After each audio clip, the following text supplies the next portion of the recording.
Damn it, కథ మొత్తం అడ్డం తిరిగింది. సుప్రీంకోర్టులో ఈరోజు లడ్డూ విషయంలో జంతు కొవ్వు కలిసిందా లేదా అన్న విషయం పైన కథ మొత్తం అడ్డం తిరిగింది. ఇలా జరుగుతుందని ఎవరు అనుకోలేదు కదా, నేను కూడా అనుకోలేదు ఫ్రాంక్లీ స్పీకింగ్. ఇంతకాలం జంతు కొవ్వు కలిసింది కలిసింది కలిసింది అని ఆఖరికి ఎన్డీటీవీ రిపోర్ట్లో మనం చూసుకుంటే బీఫ్ టాలో, ఫిష్ ఆయిల్స్, ఇదంతా కాకుండా సిట్ ఇచ్చిన ఛార్జ్ షీట్లో లప్సా లాంటి టాయిలెట్ క్లీనింగ్ కెమికల్స్ ని కూడా వాడారు. ఇదే తిరుమల తిరుపతి లడ్డూలో మనందరికి ఇచ్చారు. ఒక రిపోర్ట్లో ఫిష్ ఆయిల్ ఉందనేది, ఇంకో దాంట్లో బీఫ్ టాలో ఉందనేది, ఇంకో దాంట్లో లాడ్ పంది కొవ్వు ఉందనేది, ఇంకో దాంట్లో గొడ్డు కొవ్వు ఉందనేది. ఇది చాలా సెన్సిటివ్ ఇష్యూ. ఇది ఒక రిపోర్ట్, అది సాలిడ్ రిపోర్ట్. అది అసలు ఫ్యాక్ట్లోకి వెళ్లే ముందు ఒకసారి సినాప్సిస్ కావాలి మనందరికి. 2019 ఎన్నికల ముందు వివేకానంద రెడ్డి గారు హత్యకు గురైనప్పుడు నారాసుర రక్త చరిత్ర అని చెప్పి సాక్షి పేపర్ చాలా క్లియర్గా, క్రిస్టల్ క్లియర్గా గొడ్డలు తీసుకొచ్చి చంద్రబాబు నాయుడు గారి చేతిలో పెట్టి నారాసుర రక్త చరిత్ర అనేసింది. దాని గురించి డిఫెండ్ చేయడానికి మాట్లాడదామని ప్రయత్నించినా కూడా ఎక్కడా వీలు లేకుండా క్లెవర్గా వైసీపీ బ్యాచ్ మొత్తం వెళ్ళిపోయి సుప్రీంకోర్టులో గాగ్ ఆర్డర్స్ తీసుకొచ్చి దాని గురించి ఎక్కడ మాట్లాడకూడదు, ఇది సెన్సిటివ్ ఇష్యూ అని చెప్పి ఆపిచ్చేశారు. ఎక్కడ డిఫెండింగ్ కూడా సిచ్యువేషన్ లేదు. మళ్ళీ అదే 2024 ఎన్నికల్లో కూడా మాట్లాడకూడదు అంటే సుప్రీంకోర్టుకి వెళ్ళి ఇల్లు స్టే వెకేట్ చేయించుకున్నారు. అండ్ ఈరోజు పర్స్పెక్టివ్లో చూస్తే అవినాష్ రెడ్డి పేరు దీంట్లో క్లియర్గా వినిపిస్తుంది. ఆ పేరు వినపడకుండా ఉండటానికి ఆ రోజు గాగ్ ఆర్డర్స్ కావాలి, అది తరలించి మార్చేసి చరిత్ర మొత్తం తిరగరాయటానికి సాక్షి పేపర్ కావాలి, దాంట్లో రాసే నారాసుర రక్త చరిత్ర ఆర్టికల్ కావాలి, దానికోసం పదవి కావాలి, పదవి కోసం జనాలకు అబద్ధం చెప్పాలి. దానికి ఎక్కాల్సిన మెట్టు సుప్రీంకోర్టు.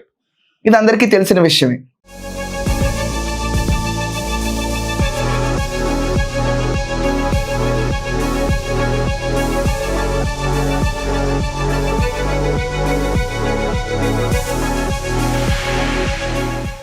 ఈరోజు కల్తీ లడ్డు, తిరుమల తిరుపతి దేవస్థానంలో కల్తీ లడ్డు. ఇది వైసీపీ ప్రభుత్వాన్ని ఒక రకంగా చూస్తే జగన్మోహన్ రెడ్డి గారు అవనండి, లేకపోతే ఆ శాఖలకు సంబంధించిన వ్యక్తులు ఎంటైటిల్ టోటలీ వైసీపీ పార్టీని ఒక మూల కూర్చోబెట్టిన అంశం. నేను హిందువులని ప్రతిసారి తాపత్రయపడి ప్రూవ్ చేసుకోవాలన్న పరిస్థితికి జగన్మోహన్ రెడ్డి పడిపోయాడు. నేను హిందూ మతాన్ని ఆచరిస్తాను, నేను దాన్ని యాక్చువల్లీ ఫుల్లీ యాక్సెప్ట్ చేస్తాను, I'm devoting my self to this religion అని ప్రూవ్ చేసుకోలేక చచ్చిపోతున్నాడు. ఇప్పుడు ఆంధ్రప్రదేశ్లో మనం అబ్జర్వ్ చేస్తే తిరుమల తిరుపతి కల్తీ లడ్డు వ్యవహారం కేవలం 254 కోట్ల కుంభకోణం లాగే చూడలేదు.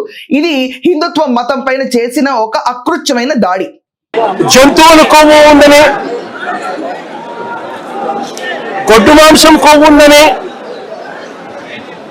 పంది కొవ్వు ఉందని, చేప నూనె కలిసింది అని అంటూ రకరకాలుగా చంద్రబాబు నాయుడు గారు కొడుకు, ఇదే చంద్రబాబు నాయుడు గారి పార్టీలో తనతో పాటు కలిసి ఉన్న మరో పవన్ కళ్యాణ్ అనే మరో నాయకుడు ఉద్దేశపూర్వకంగా మన వెంకటేశ్వర స్వామి ప్రతిష్టను మనమే దెబ్బతీస్తున్నాము అని చెప్పి ఏమాత్రము కూడా కనీసము దేవుడంటే భయము లేకుండా, దేవుడంటే భక్తి లేకుండా రాజకీయాల కోసం దేవుడిని ఉపయోగించడం మొదలుపెట్టారు. సిట్ ఇచ్చిన ఛార్జ్ షీట్లో ఏముందో దాని గురించి ఎక్స్ప్లెయిన్ చేసే దమ్ము సత్తా లేకుండా మూలగొచ్చిన వైసీపీ పార్టీ నుంచి ఒక వ్యక్తి శ్రీనివాస్ అనే అతను సుప్రీంకోర్టులో మళ్ళీ పిటిషన్ దాఖలు చేశాడు. ఏమిటంటే దీంట్లో జంతు కొవ్వు ఉందా లేదా అని మాట్లాడకూడదు, సిట్ వాళ్ళు ఇచ్చిన ఛార్జ్ షీట్ గురించి ఎక్కడా బయట డిస్కస్ చేయకూడదు, దీంట్లో సిబిఐ ఎక్కడ ఇంటర్ఫీర్ అవ్వట్లేదు, వాళ్ళు ఇచ్చినవన్నీ డైరెక్ట్గా నివేదికలు అప్పర్ హ్యాండ్స్కి ఇవ్వాలి తప్ప బయట ఎవరు దీని గురించి మాట్లాడకూడదు అని చెప్పి మళ్ళీ గాగ్ ఆర్డర్స్ కోసం ట్రై చేద్దామని సుప్రీంకోర్టుకి వెళ్ళాడు. సుప్రీంకోర్టు తలుపు తట్టిన వెంటనే ఈ పర్టికులర్ పిటిషన్ పైన పక్కకి పడేసి తిరస్కరించి ఎందుకు మాట్లాడకూడదు, ఇది నీకు బెనిఫిషరీగా ఉంటుంది తప్ప యాక్చువల్గా సొసైటీ మొత్తం అందరికీ తెలియాలి అని చెప్పి ఈ రోజు వాళ్ళకి కల్తీ లడ్డు దీంట్లో జంతుకో ఉందా లేదా, అసలు సిట్ వాళ్ళు ఇచ్చిన ఛార్జ్ షీట్లో ఏముందన్న విషయం పైన ఈ రోజు చుక్కెదురైంది వీళ్ళందరికీ సుప్రీంకోర్టులో.